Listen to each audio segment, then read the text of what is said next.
Hello and welcome everyone. Welcome to another Diverse Careers event. Lovely to see you all here in the chat already. We're going to be doing a really exciting one today with some special guests here from BT. I'm going to give you a quick intro first of all to start us off, and then we'll be hearing from our guests. Hi Zoe, hi Aisha, hi everyone who's joined already. If this is your first session, which it could be, my name is Toby, and I'm the founder of Diverse, which is a careers community here to help you in the early part of your career. We work with employers who are really committed to and focused on diversity and inclusion. And we host events like this one every single month for you to get the tools you need, the insights you need as well, to decide where you want to work and also to make it happen. So super grateful as always to everyone who's joined already.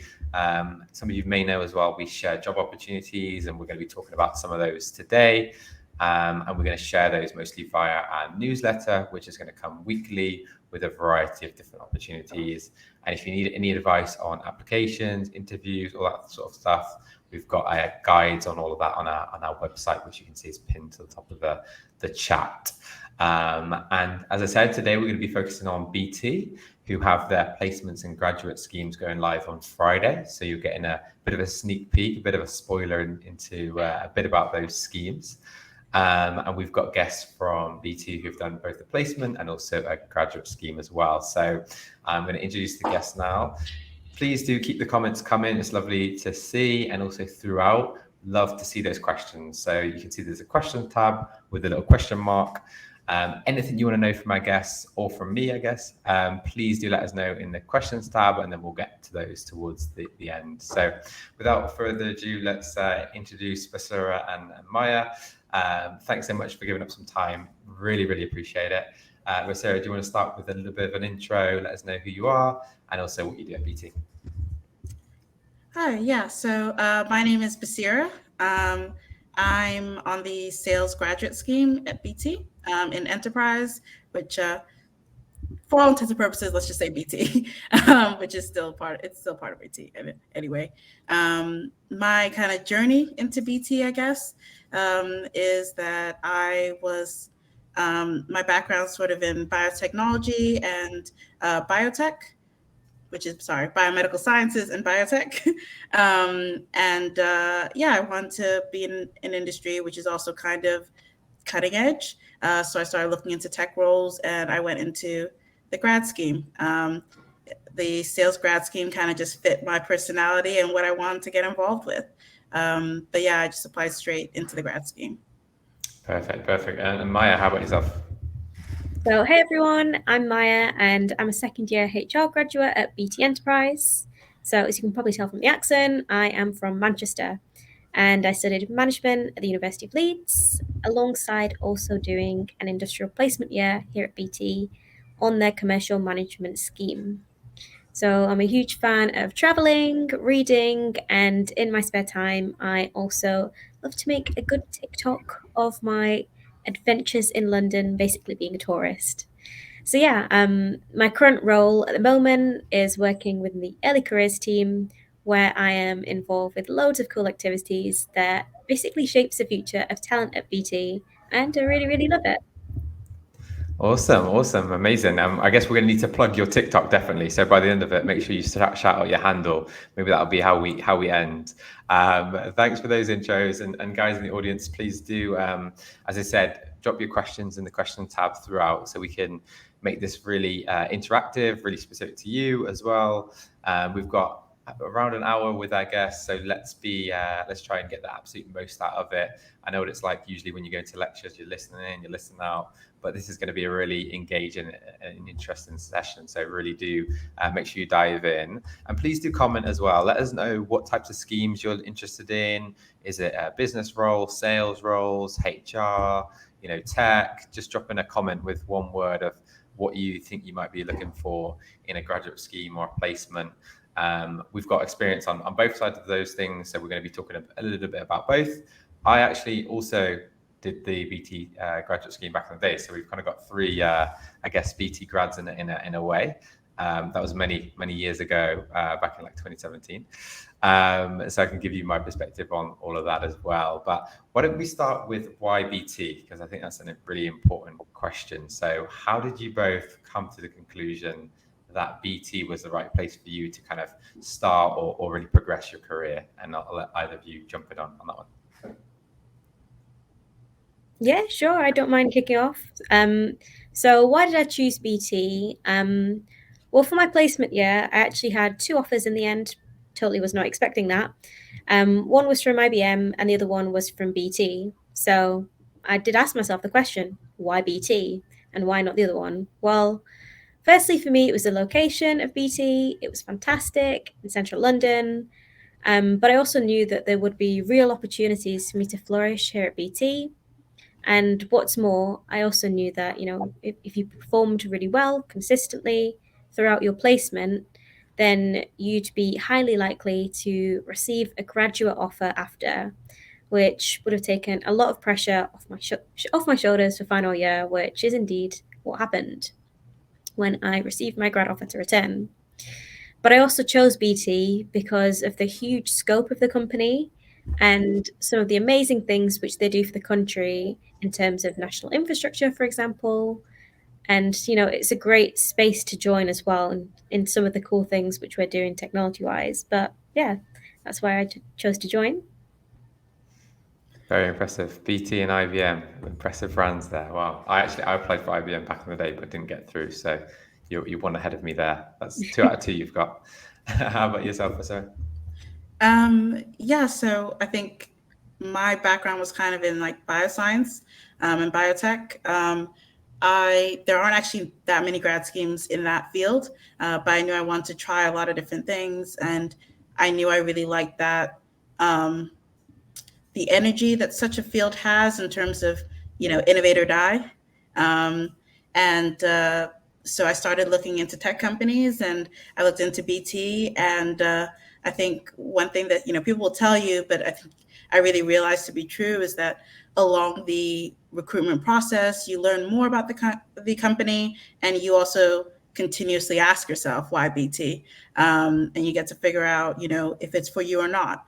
I think the more I learned about it, the more interested I was in BT. And for me, the assessment center was really, really good because you do group work with people and you talk to people outside of activities.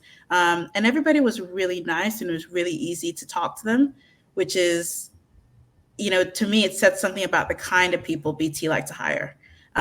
So that was kind of my, I guess, why BT. I just felt like, okay, I connected with the kind of people they wanted to hire in terms of, how you have a discussion, how you, and then on top of that, it's a very old company that still managed to keep technologically relevant, which says something, and I kind of like to be part of that. Interesting. Yeah. So a lot of different things there then from sort of both of you. I guess you got that sort of tech, output, as you said, Maya, on the infrastructure of the UK, which is hugely important. So a lot of the emergency services are reliant on BT to do what they do. So that's really, really important. And for you, Basura, it's more sort of the, being at the forefront of a tech company that's doing some really cool stuff ultimately, right? That you want to be part of. And I guess that keeps it fast moving, fast paced. You're working on really varied projects and that sort of thing. Yeah. Yeah, awesome. And in terms of you mentioned the types of people at BT, what was it that you felt? What was the sort of trend there in the people you met at the assessment center? I think what I felt was that I think it was just really easy to talk to everybody. The reality is, no matter where you go, there's always going to be people you don't necessarily mesh with, but I think it was really interesting and really telling in the assessment center that everybody there, it was just so easy to talk to everybody. And it was, there's a group discussion bit. And I remember, I had a really good discussion with the people who are on my team. Everybody was, contributing, but at the same time, it was all very respectful, and at the end, we didn't agree with each other. but it was a good discussion. And the process, I thought, was just so healthy that on a level that I hadn't seen in a while, to be honest. But and even from like the people that you're talking to, that are interviewing you, because like I always encourage you to ask the question, what is it about your job, or like why did you choose BT, and what is it about your job that you really like, and what is it about your job that you really dislike, and the whole people factor was rather common in people's answers. That like they generally speaking liked a lot of people that they worked with, and that for me was kind of it said a lot about the kind of company I was maybe thinking about becoming a part of. Amazing. Well, let's chat a little bit more about the office environment and the experience that you're having right now. I'm also going to go open a window because I'm in Las Palmas right now in the Canary Islands and it's so hot.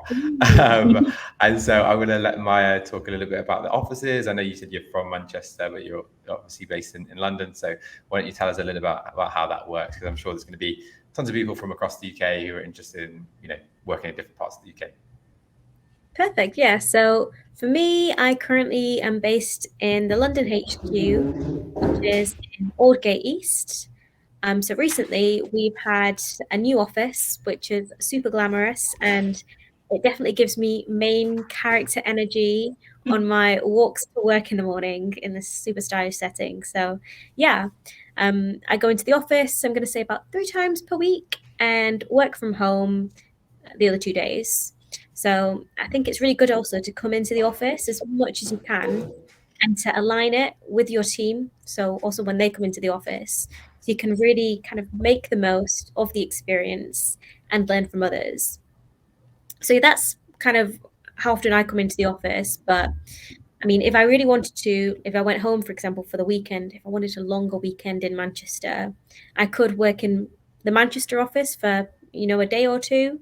So it's quite flexible like that as well. But yeah, you'll mainly be based in your contractual office. But if you would like to, then you do have the option to maybe pay a visit to one of the other offices as well. Yeah, and do you think that's quite important to have that balance now? Because I kind of hear a lot of mixed things really. There's benefits from being in the office, benefits to working from home. So I'm guessing you both prefer that hybrid model where you get the benefits of both. Yeah, 100%. I mean, it's great having that flexibility, but I do personally love to come into the office just to kind of see people and learn more from other people, not just from within your own team, but when you come into the office, you're able to network and meet so many different people from different areas. So you can really expand your network that way and open up a whole world of opportunities by coming in. Yeah. Back in my day, we didn't have that benefit. We used to have to, do a commute on the Northern Line every day, no matter what. And you kind of feel a bit jealous, to be honest. But there's huge amount of benefits, I think, to joining with a big graduate or placement cohort. So you've got lots of friends, and you kind of like interact with people. And I think you also just pick up a lot from being in that environment, around the senior leaders. I think you just start kind of like by osmosis learn a lot from that. So but at the same time it's nice to have that extra freedom to stay at home on a Thursday or a Friday and get to the gym a little bit quicker and that sort of thing. So how about then the rotations and the graduate schemes and how they work? And for anyone who's joined a little bit late, welcome first of all. And right now we've got guests from BT and we're talking about their placements and graduate schemes and their experience at BT. Those roles are going to be going live on Friday. So look out for your inbox. You're going to be receiving some emails about those opportunities on Friday.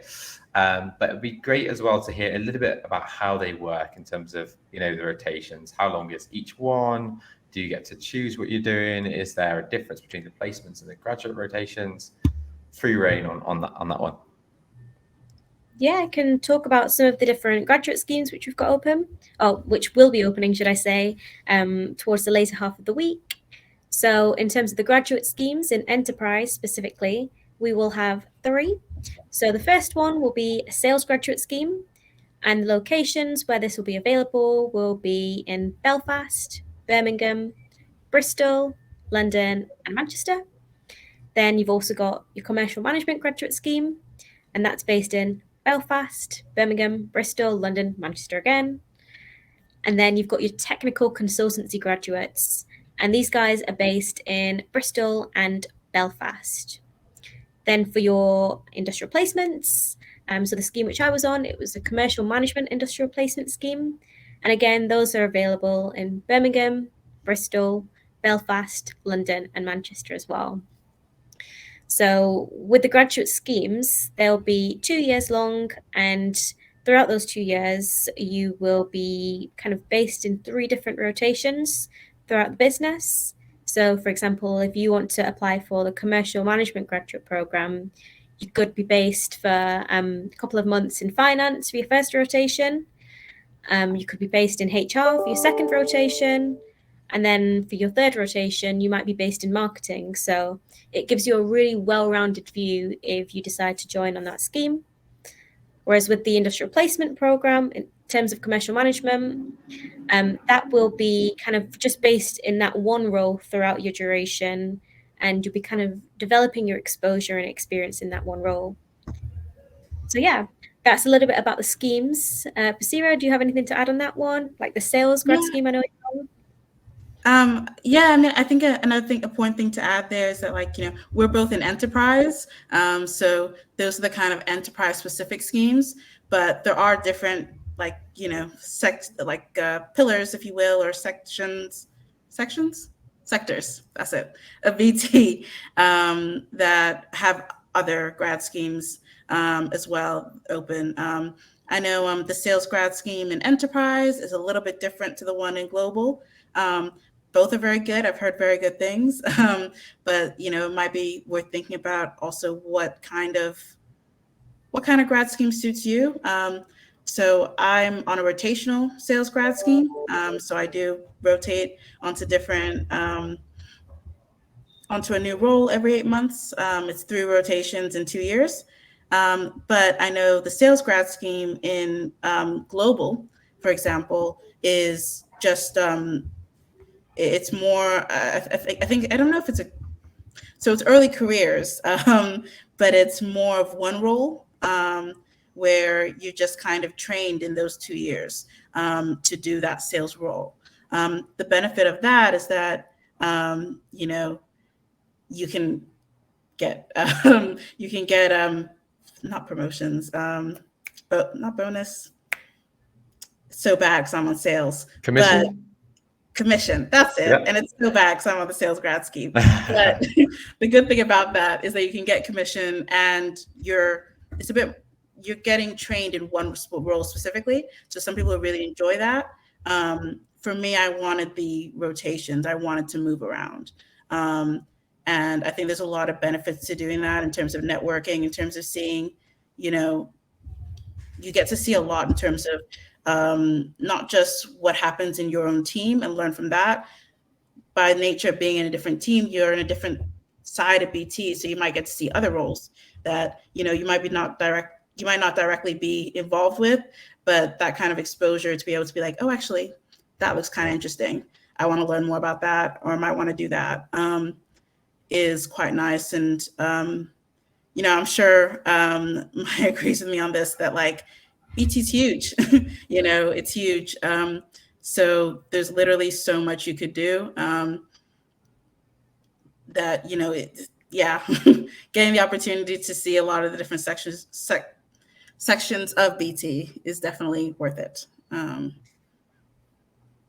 Definitely, and it's hugely valuable. I think I found, the early part of your career, it is difficult to know exactly what you want to do, right? So, having a scheme like that where you can try loads of different things is fantastic, because you're going to do something and realize, what, actually, I don't think that's for me. I think I can, be better off going a different direction. So those roles that you've mentioned, hugely varied there, even doing the sort of commercial management scheme, for example, lots of different things that you can get involved in.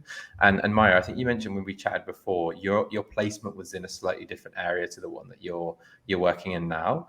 And I'd love for you just to touch on that for a second, because I think there's going to be lots of people who are perhaps interested in doing something that's different to their degree, or maybe they've done a placement and they want to do something completely different. So could you talk to us a little bit about that? Yeah, sure. So I started my industrial placement year in, I'm going to say 2019. It was literally just before the pandemic. And then, the second half was really kind of transformed by the pandemic and then working from home. But I chose to do my placement year here at BT, and I guess at the beginning of the year, we kind of told the team, the early careers team, what our preferences would be in terms of what role we'd like to go into within the business if we do have any preferences. And I put down more of a commercial kind of role with, I guess, more of a kind of analyst focus there. So I chose that for a specific reason, mainly because it was really out of my comfort zone. So what was my rationale for doing this? Well, I thought of it this way. It's a placement year, right? You're not going to get that time back, so you might as well choose something completely out there, completely something which you wouldn't normally do. So I chose a role which wasn't necessarily what I enjoyed doing most at university, but I knew it was a really interesting role and something which I could get a lot of experience out of and that I could learn a hell of a lot of new skills from. So yeah, I was based in a commercial analyst role for those 10 months, working on some super cool projects as well. And by the end of it, I had indeed learned a load of cool new skills and networked with a range of different people. However, I'd also learned a lot about myself throughout that journey, mainly that maybe a commercial role wasn't necessarily for me, which is why at the end of the scheme, I decided to switch to the HR graduate scheme, which isn't running this year. But yeah, at the time it was running. So I'd switched over to the HR graduate scheme because that was what I'd consistently enjoyed doing most throughout my time at university. So I thought, you know what, I'll align with what I've been enjoying most at university. But do I have any regrets about what I chose for my placement year? Absolutely not. I went out of my comfort zone, I tried something new, and I learned stuff from it. So yeah, if I was to give you any advice, I'd say grasp every single opportunity, and you never know what you'll learn from it. Incredible. I think that's amazing advice. Yeah. And just the benefits of doing these kind of schemes. So love that. And out of interest, how did you know HR was right for you then? What aspect of HR is kind of the thing that really resonates with you? I mean, at university, I'd love doing all of the modules, but I guess in practice, what I enjoy most is helping people and to help others to attain their goals and, support people throughout that process. It really gives me that personal sense of satisfaction knowing that, I've made a difference to someone's career, to someone's life, really. And that's what kind of gets me up out of bed in the morning, just knowing that I've done something impactful and, given some real value to other people.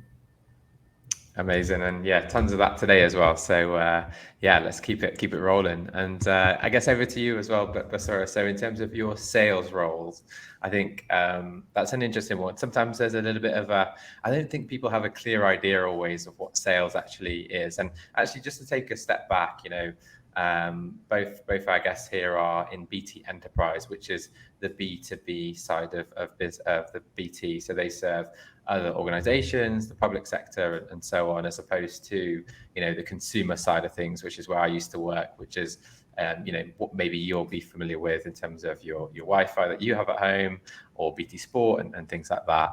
And so sales is a huge part of that, a really important part of BT Enterprise. So for you, what is it that you enjoy most about sales and what is it like on a day-to-day basis? Can you give us like a sneak peek? So I think it depends on what kind of who you're selling to. But at its heart, I feel like sales is problem solving. Sales is being able to listen efficiently and actually figure out what's best for the customer, what the customer wants. Because what's best for the customer isn't always the same as what the customer says they want. They don't always know best, but then it's also how you communicate that. So at its heart, it's really just problem solving and effective communication. And I think that I really like the sort of thrill, I guess, of figuring a problem out. Figuring out figuring a problem out, figuring out, okay, this is what, the customer wants, or this is uh, what the customer's about, and then finding the right thing that sort of matches that. Um, but then it's also communicating that effectively. So you do need to be a people person. You do need to be able to you know, do like stakeholder engagement and management. And sometimes that's just like that aspect can that aspect of sales can be kind of like a personality trait, in terms of if you like talking to people and you know um, giving presentations, and I guess just that problem solving, that effectively communicating, not going on for too long, but also getting to the point. I think that that's very much what sales is. I think sometimes it gets that wrong perception, that it's all about like just sales, sales, sales, and just like in your face kind of spamming people, when that's not really what it is or what it should be, or rather what it is at BT. um, so I think it's very much problem solving and effective communication, and I think that I quite like that. I quite like the thrill of that. And once you're on like a full time role, then you will get a commission for it as well. So there are a lot of salespeople who are also money motivated because you will be compensated well for your efforts. But yeah, that's kind of, I guess, what sales is, and why I kind of was attracted to it. Awesome, and yes, get some commission. So sell more, and the more you can take home. So that's another benefit of sales, right? Getting that money in. And so and for you as well, what does it actually look like? So is it more, you mentioned presentations, so it's sort of sales for kind of longer contracts. So you're going to have lots of meetings as opposed to quick cold calling, like you said, right? So how does that actually work? Could you give us maybe an example? Um, so it's it's difficult to say exactly because it kind of depends on the type of sales you do. So, for example, once you deal with bigger companies, um, then sales becomes a bit more complicated. So, for example, like BT have and when, in the corporate and public sector, BT deal with they deal with the NHS, they deal with a lot of like public institutions, but then they also deal with a lot of like big corporate institutions like Odeon, and things like that. So once you get to that level, there's also different types of salespeople.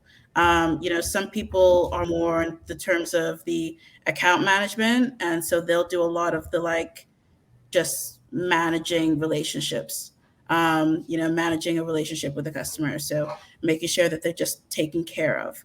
And there's a lot of effective like time management that goes into that because they do get a lot of emails every day. Those kind of people. But then there's also the business development type of managers who look more at like selling new things.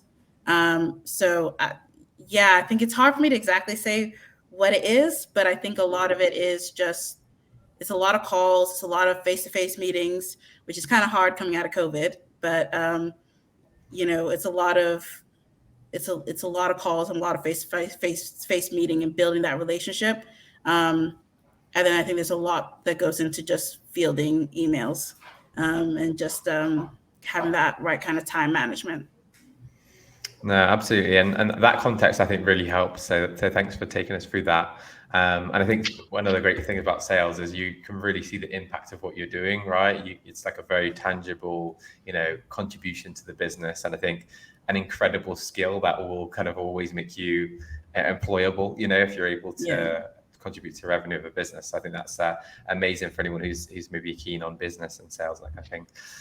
Switching gears slightly, what do you think is one of BT's maybe best kept secrets? Is there something interesting about BT that you think most people don't know? Any misconceptions? Any thoughts on that at all, Maya, have you got any thoughts on that one? Secret is a bit of a funny word, so I'm not really too sure what I can and cannot disclose. So instead, I will tell you something cool. I think you touched on it slightly before, Toby. Obviously, we work quite closely with the government at times, and we're also a provider of things like national infrastructure around the country. Also, things like the 999 operators, how they're manned by BT, along with a whole wide range of other cool things like traffic lights. I mean, I remember when I first joined the company, I'll be honest, I didn't even realize what enterprise even was. I just thought it was broadband, I thought it was television packages. I had no idea of all these cool things really. So if I was to kind of cast my mind back, I mean, this would be something super cool. I feel like I'd love to know when I first joined the company. But yeah, all the genuinely really cool stuff that we do for the country in terms of that national infrastructure. And yeah, we actually have such a huge impact across the country. I mean, I think, if BT were to stop doing what it was doing, the country would literally grind to a halt. It couldn't operate without the activities and without the services that we provide as a company. So yeah, I'd say that's something pretty cool we do. We power the country, we connect people for good, and you can truly see it through the work which we're doing. There you go. Yeah, let everyone know. I like that. I like that a lot. Yeah, and it's such important work, and it's so true. It's kind of something that goes missed sometimes. And thanks as well, everyone, for all the questions. We've kind of been inundated with questions, and everyone else in the audience, you can vote for the questions that you want to be answered first, and we're going to be going through those in a moment.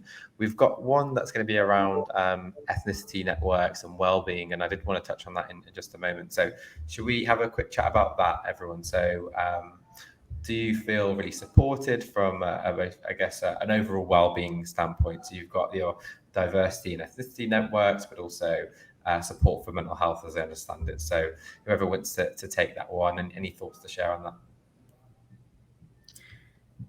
Yeah, I think it's BT. I think it's interesting. I think BT are definitely trying. I think that when I started, honestly, I didn't expect the conversation to be where it was on a lot of stuff. Not to say that everything is amazing, but I think as an ethnic minority, there's a certain you don't expect a lot. That's the truth. And I think I think that they're definitely trying. With regards to like mental health, I think BT do definitely have. There's a whole part of BT which actually looks into that and will send out emails every now and then. And there's definitely things to support you if you are struggling with that. There's ways to also disclose what you want or not, what you need to, and this the whole occupational health thing. And then from like a more ethnicity standpoint, I think that I think BT are I say it a lot, but I think they're trying. Yeah, But good. I think one thing that I really appreciated as an ethnic minority is the EDN network, which stands for Ethnic Diversity Network. I think that that's been amazing to see. It's also really good to see and be part of because you'll get to hear a lot of talks that are more targeted to you, and help make you feel like seen and heard and everything. But then at the same time, you'll also see a lot of like senior leaders who are also ethnic minorities, speaking and being active, which is a great way to also build your network. I think that senior leaders who aren't ethnic minorities, I think some of them are really trying to like get involved and learn more. You know, I think it's complicated. I think there's still ways we could go, but um, I've definitely been impressed, and I think I've been able to bring more of myself to work, more of my authentic self to work than I definitely thought I would have. Yeah, and that's exactly the way you want to feel, comfortable in being your authentic self at work. So it's great that there's a big focus on that now. Maya, anything to add to that before we? Yeah, just echoing what Basira said, really. I think improvements are definitely being made at BT, and you can see that through some of the initiatives that we've had as well. So, with senior leaders, there's been an initiative where they could be reverse mentored by someone else from within the business. So, specifically from an ethnicity point of view, a lot of those senior leaders have indeed been reverse mentored and have got that experience there. And I notice in the chat there was a question around prayer facilities. I can confirm that obviously I know definitely within London, when we take people around a tour around the office, there's a multicultural room, a faith room, should I say, where there's prayer rooms, there's space there as well. So overall, yeah, I've been impressed. Yep. Yeah, no, just on that, the prayer rooms, that is a huge thing. And to be honest, I think it's in almost every BT site. There's definitely one in the Manchester office. I know there's one in the Liverpool office. I've yet to travel to a BT office in which there isn't a prayer room, which is, really good and just an easy thing to do. Because, yeah, it doesn't take a lot to have a prayer room, but it's always there. And there's always even I think a Wudu Buddy is what it's called. But it's somewhere where you can just make ablution, make Wudu, whatever you want to call it. Because I know sometimes people feel uncomfortable doing that in the bathrooms. So that's pretty great. Yeah. Love that. Yeah. And Maya, anything to add to that or, before we go to the questions? Just one more cool thing as well. So, just what Basira was saying about the EDN, so the Ethnicity Diversity Network, there's also kind of like a sub branch of that for early careers. So you can get involved with that. And as part of that as well, there was a mentoring scheme. So I am currently being mentored by a senior EDN member, and she has given me some absolutely fantastic career advice and consistently supported me throughout my kind of time with her. So, there's amazing opportunities for you to get involved with, and that BT does provide for you as well. So, yeah, just get involved with as much as you can, and you can really reap the benefits from it just by doing that networking and putting yourself out there. The whole world is your oyster, I'd say. I love that. That's amazing words to end on. And guys, if anyone's joined late or in the middle or whatever, there's going to be lots of BT opportunities coming very, very soon. So on Friday on our job board, and I've pinned the website to the top of the chat, there's going to be some apprenticeships roles, some placements, and some graduate programs as well. And so right now we're giving you lots of insights into life at BT. So hopefully you're feeling really excited. Actually, let us know in the chat who's feeling ready to apply for those BT roles when they come through. Let us know in the chat. We've got loads of questions, so I'm going to go to them now so we can get to as many as possible. And maybe we'll just do it sort of, well, quick fire. We'll see. Some of them might need a little bit of explaining, so we'll see how we get on. But the first one, and thanks so much, guys. Honestly, really, really appreciate the questions. First one from Latifa. What was the recruitment process like for you? So, and I guess with all these questions, Maya and Basira, feel free to jump in, whoever wants to take it first. And yeah, you can kind of follow each other. So what was the recruitment process like for you? And then we should probably add on, what do you think you did really well as well that kind of got you maybe where you are today in that recruitment process? I mean, I don't think it's changed too much. The recruitment process since we applied, in terms of the steps you take. I believe it starts off with like an sort of aptitude test, and then or not an it's something like an aptitude test. And then there's a video call where you're kind of just talking to the screen. And then there's the assessment center. It was, to be fair, I think it was quite a good recruitment process. I think it was relatively easy. I know there are some that are a lot more complicated. It's lengthy, but that's just a graduate scheme, and kind of to be expected. I think for me, what went well was in the assessment center. I wasn't afraid to disagree with the people in my team, as long as I had like reason to. But like, there's a way to like respectfully disagree, and while thinking about, what are the actual, because always keeping your mind like, what are the values of BT? What are the objectives of BT? And so like using those to, disagree if you need to. But again, respectfully, disagree and let your opinion be known, because they want people with new ideas, and that are going to contribute. Perfect. Awesome. Yeah. I mean, just echoing that, I mean, similar kind of recruitment process, but for me, in terms of the assessment center and what I think did well, so I did another assessment center for this HR graduate scheme to move over, but I really used what I'd learned throughout my industrial placement scheme, specifically within commercial management. And what I thought I really brought to that kind of assessment center and what I did differently was bringing, I guess, that commercial drive and that commercial lens, especially when you are in the group discussions and kind of group tasks. If you bring that commercial lens and always kind of linking that back to BT, does this make commercial sense? I mean, that's a great line for you to use if you are going into an assessment center. Bring up that line. It's a golden one. But other things which I think I did quite well in terms of that group exercise, at first, when you think of that group exercise, I mean, I was initially nervous, so nervous about the group exercise. But when you actually break it down into manageable chunks and have those nuggets of information, you know what? That group exercise can become your best friend.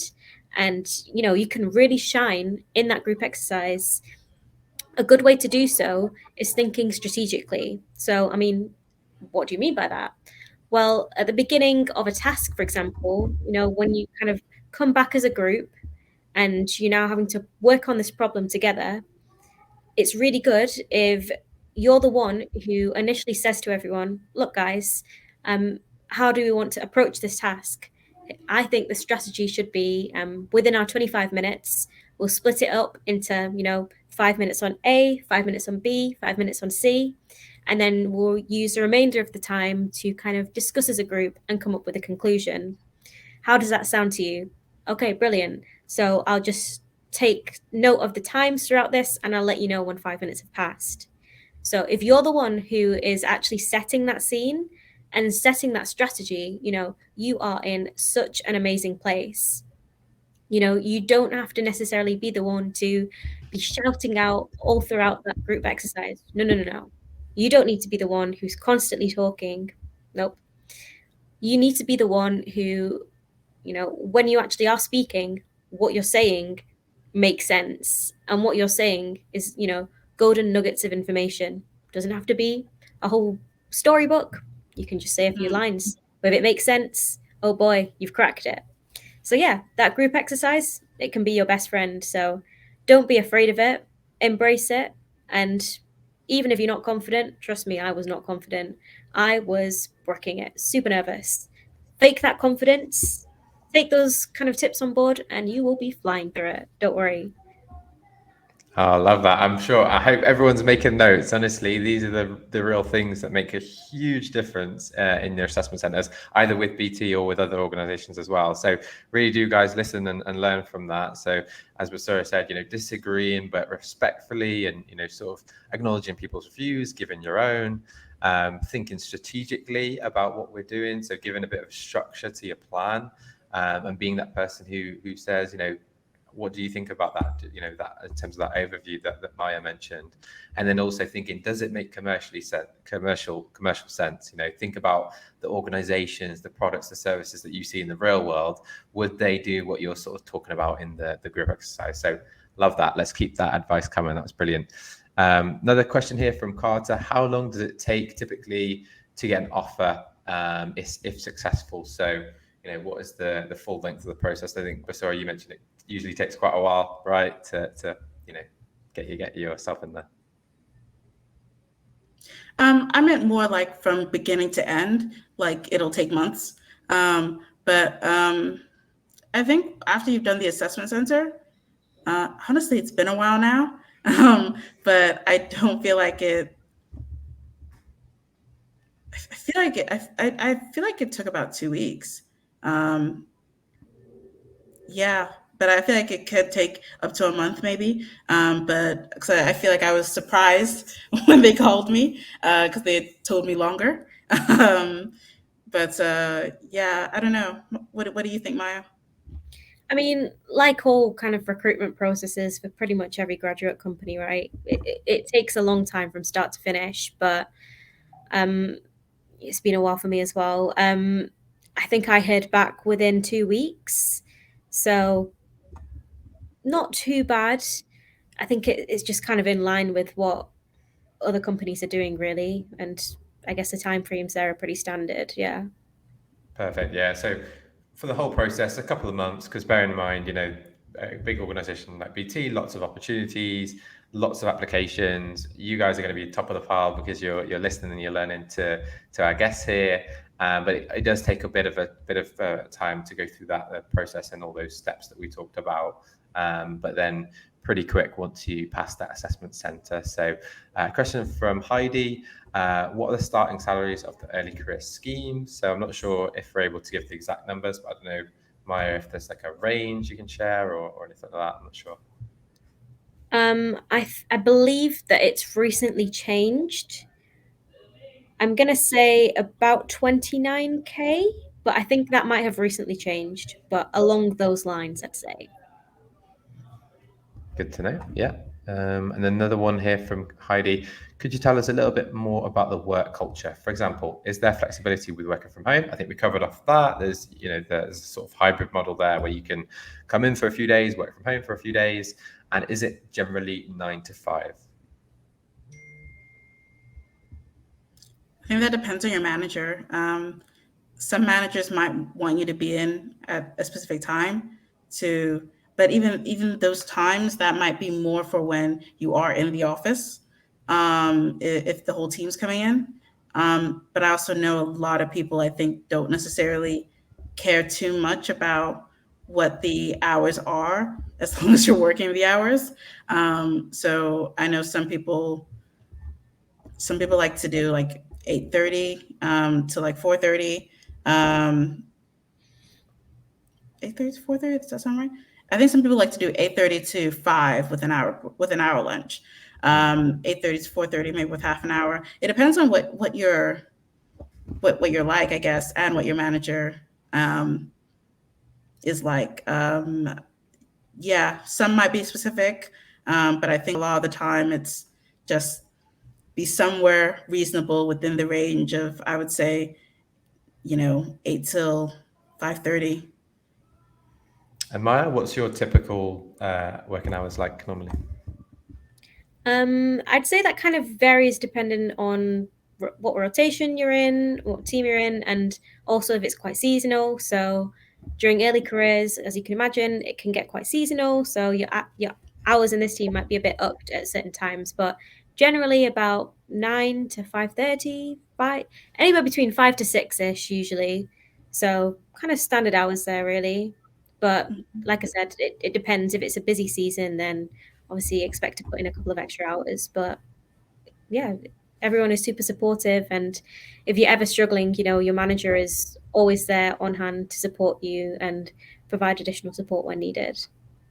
Absolutely, and you touched on a little bit of the culture there, but it is really focused on development and training. When I was there, we did lots of different training courses kind of throughout the year with negotiation, or I remember one on speaking with gravitas and things like that. That was really good. And we even did a leadership week actually, where we sort of went away Yeah. in Was the that leadership launchpad? yeah, it was amazing actually. I don't know if Yeah. they still, is it still on? Yeah, yeah. That still goes on, yeah. So you'll have great opportunities to get involved with things like that. But another thing which I forgot to mention, which is also pretty cool, is that you'll have access to LinkedIn Learning. So literally so many courses at your fingertips. You will have access to that. when you join BT. So there's a whole wide range of learning opportunities that you can get involved with. I mean, just a question for Basira, from a sales perspective as well, were you given any specific sales training or any courses that you were able to go on? Yeah, no, there's definitely sales specific training that Yeah. happens. And in fact, like if you join the grad scheme, they'll send you on your first one rather soon after you join, which is nice because you get to spend 2 days in Birmingham, see another office, as long as you're not in Birmingham. But yeah, no, there's definitely, I think throughout the scheme, we definitely have different sales training that pops up. Yeah, really, really helpful. And that's another really good benefit to touch on, really, because these are things, still to this day, I remember a lot of things on these courses that I'm kind of using in my career now. So I think that's really good and fun as well. Like on that Launchpad event, we had like 3 days away living together in like a forest. And we used to do like they were like mentally stimulating challenges. So it's sort of like a mixture of an assault course, but you have to sort of use your mind and things like that. And then actually, I'm not going to spoil how it ended, but it was kind of you're in like a really, really large building. You have to kind of work together as a team. And it was honestly one of the most fun things I've done. So yeah, definitely get on that if you join BT as well. So next question here from Dina. So we touched on this a little bit, but any more application tips? And I think we've been through the process. You've got obviously the additional application. You've got the video interview, which is one way, and you've got the assessment center as well. Correct me if I'm wrong there, Maya. But any other tips at all on the application process?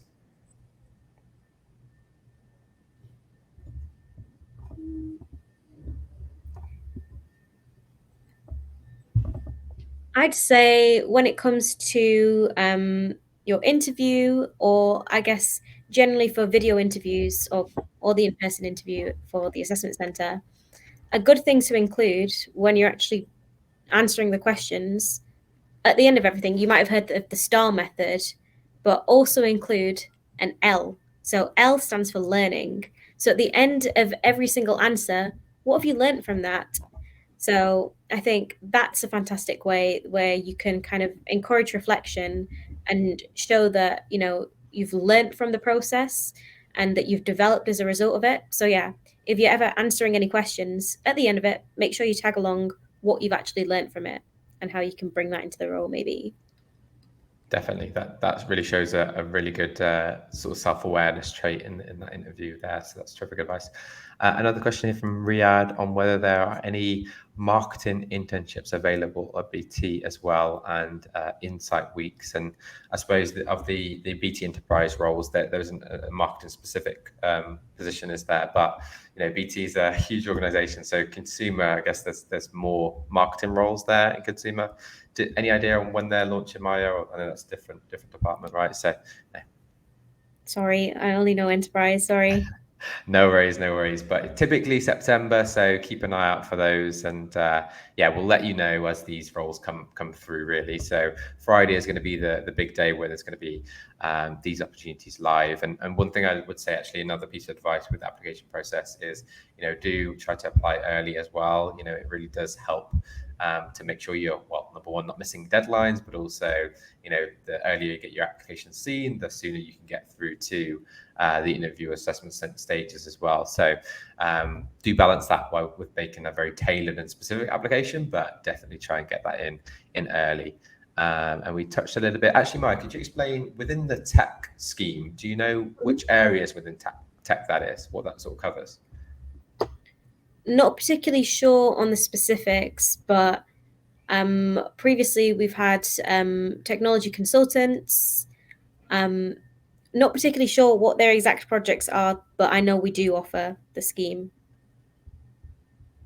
It might be worth actually reaching out on LinkedIn, maybe, to some of the current graduates who are based in those roles, and I'm sure they'll be able to offer you some fantastic insight. So that's one thing I also learned from application processes in general.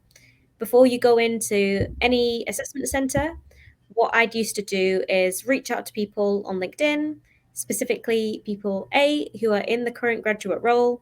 They're able to offer some fantastic advice. but also just generally people like managers, senior managers. I remember for one of my assessment centers, I'd applied for, I think it was a sales role. I actually reached out to the vice president of sales of the entirety of Europe on LinkedIn. Told him I'm going for an assessment center, how you find it. Just generally asked him a couple of questions, and to my surprise, he actually replied. So that would be my advice to you guys. Reach out to people on LinkedIn for roles which you're interested in. Doesn't matter if they're not a graduate, they might still reply. What's the harm in asking? But yeah, definitely reach out on LinkedIn. Yeah, absolutely. You never know. You never know what you're going to come back with, and networking along the way and meeting people from BT. Like after this session, who knows? Maybe reach out to our guests on LinkedIn. Hopefully, they're open to that. Nod yes if you are, and you can continue the networking there. And I think even once you get into your roles, it's something to carry on as well. With people in other teams, and we always used to like go for coffees together. I actually don't drink coffee, but you would pretend to drink coffee or whatever, and then meet people from other teams. And I think that really helps because after the scheme, you're gonna be looking for a permanent position, and so you want to have like a really good network of people that you know about to kind of get a bit of an edge there. What else do we have that we haven't covered? So there's a couple of questions about masters. They might be quite specific, to be honest, but there's a couple of questions about whether you can do a master's alongside your graduate schemes. By the sound of it, the working hours are variable based on the team. So whether that's doable or not is going to vary. But any other thoughts on that at all, Maya? I don't think I've come across anyone who's been studying for their masters alongside their studies, but maybe in different. Yeah, I'm not too sure. I'm How not about sure you, that's Basira? possible, to be honest. I think your master's takes a lot out of you. And I think that I feel like the implication for the grad scheme is that it's a full-time job. So I don't really know if you'll have that kind of time where you'd really, I guess, push yourself in. I don't know. I'd lean more towards the doing your master's and then applying. I actually I did a master's. Didn't end up finishing actually with COVID and everything. I was already at BT when I was finishing it, but point is that I don't know if they would work well together at the same time. Yeah, that sounds like a lot to handle. Definitely. I mean, sometimes people do it, but yeah, it's definitely important to consider, your mental health and the amount of work you'd have on your plate doing a full-time job and a master's at the same time. Part-time masters, I think, are maybe a bit more common to do around full-time jobs, but something to look into. We've just got a couple of more to go through. Carter's got a very specific question for him or her. I at the moment work for BT in a sales role, part-time alongside my degree. Okay, someone at BT as well in the comments. I guess BT is such a large organization, chances are that someone works at BT, right? Could this help or harm me in applying for a graduate scheme? I think I know the answer to that, but I'll let I guess answer that one. I mean, to be honest, I'd say so as well. Yeah. Yeah, like I know people from this cohort, not sales actually, but I do know people who went onto the grad scheme from that were internal to BT. Like one thing about BT that I think is great is that there's a lot of people who have been at BT for a really, really long time. And that's because BT are really good at allowing people to move within the organization. So I think it could only help, really. I try and leverage that, if I'm being honest, when you're applying, because it means that you know more about BT already, about how it works, about our products. Yeah. Absolutely.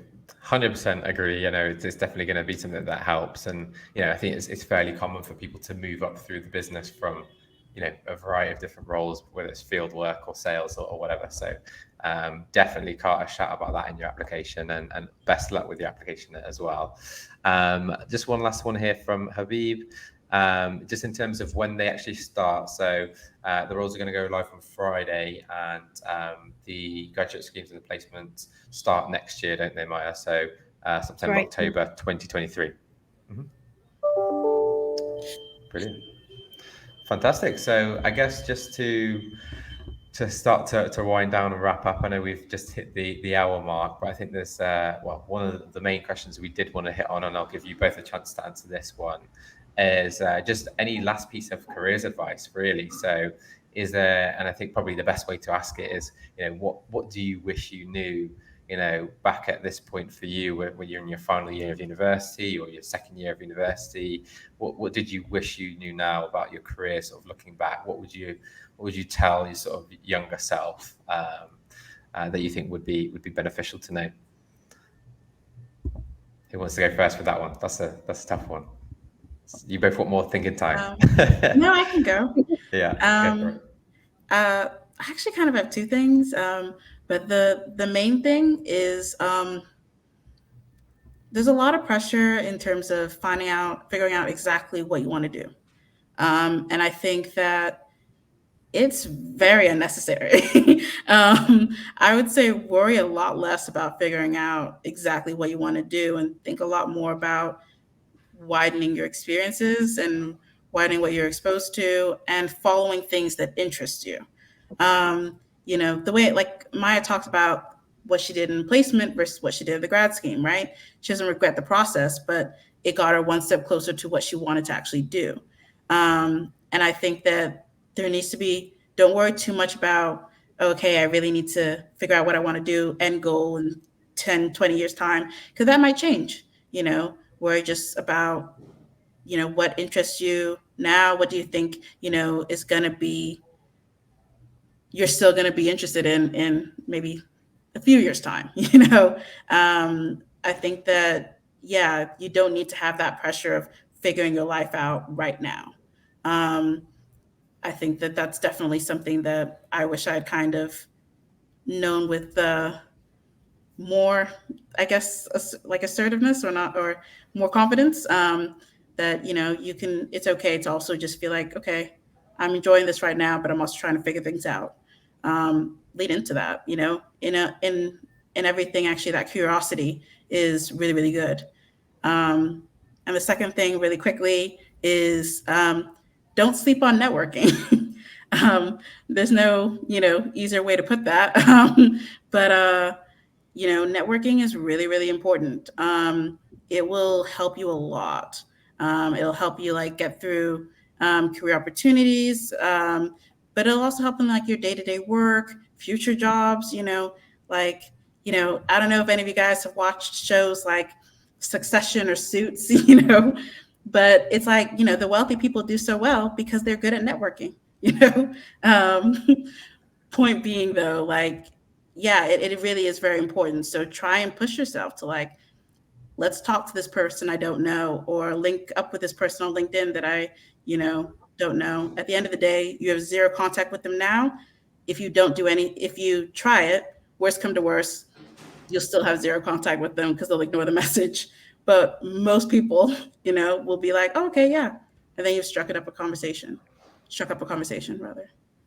I love that you slid in a Suits reference there. So yeah, I'm a big fan of Suits. So I'm glad you did that.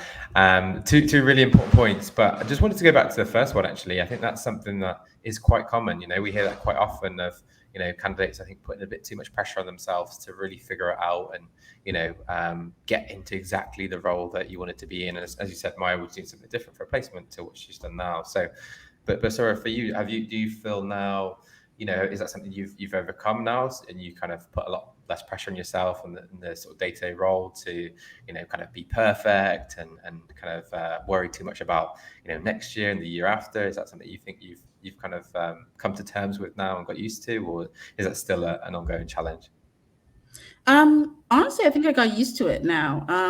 But it's something I've struggled with probably since college, because college is when they're telling you, figure out what you want to do for uni. And it's all quite stressful. And then you get into work, and you also realize the extent to which like what you learned at uni they're transferable skills for a lot of different things, a lot of different things. And you start to realize more about that different people's career paths are not, no one's career path is really linear. A lot of people have what they like to call squiggly careers. And you can Google that to find out more about that. But it kind of goes here and there and everywhere. And there's people who are, people change their mind. People in their 40s, end up deciding to do something else, and that's also okay. So I think it's, something that you need to maybe constantly tell yourself before you maybe internalize it. But that stress of figuring everything out right now isn't as necessary as you're thinking it is. Brilliant. Yeah, I think that's a fantastic point. And Maya, how about yourself? I'd say be a yes person. What do I mean by that? Opportunities open because you've said yes to previous opportunities. So it's constantly building on things you've done previously to go ahead, go and step one step higher and higher and higher and build on those opportunities. So I remember at uni, I'd started off by, being the course representative on my course. I then used that opportunity to kind of build up and then apply for a committee position at university on one of the big societies. I then used that society position to then help me with my applications for obviously my industrial placement year. And then you can see where I'm going with this, right? What starts off as a small opportunity by saying yes to one thing, you've then opened the door to something else. So yeah, I'd say yes to everything because you never know where that opportunity will then lead you. So especially in the work context as well. If you say yes to a certain opportunity, you go to an event, you network with the people there, and you find out that you're really interested in what they're doing in their roles.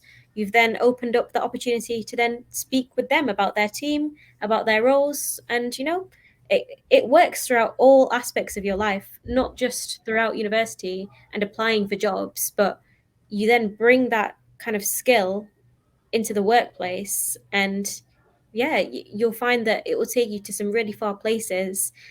Brushing what Basira was saying about, networking and knowing the right people, by saying yes to opportunities, you're then in the room with these really important people and they'll become acquainted with you and you'll become their go-to person. So say yes.